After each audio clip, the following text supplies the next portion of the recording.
Hi friends, welcome to Kiran's food diaries. ఇవాల్టి recipe tomato కారం.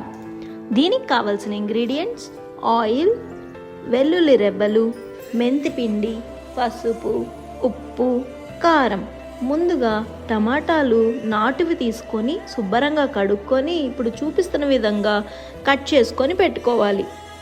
ఇలా కట్ చేసుకొని పెట్టుకున్న వాటిలో 7 to 8 స్పూన్స్ ఆఫ్ ఆయిల్ వేసి, ఇక్కడ నేను పల్లి నూనె వాడుతున్నాను.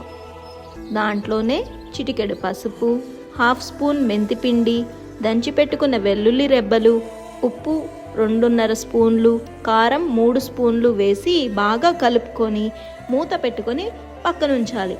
ఇది ఒక పూట తర్వాత చూపిస్తున్న విధంగా ఇలా ఊట వస్తుంది. ఒకవేళ టొమాటో పులుపు లేదు అని అనిపిస్తే ఒక 1/2 చెక్క నిమ్మకాయ పిండుకోండి. ఇది 3 to 4 days నిల్వ ఉంటుంది. మీరు కూడా తప్పకుండా ట్రై చేయండి. Thank you for watching. అలాగే please do like, share, subscribe to our channel. పక్కనున్న బెల్ ఐకాన్ని క్లిక్ చేయడం మర్చిపోకండి.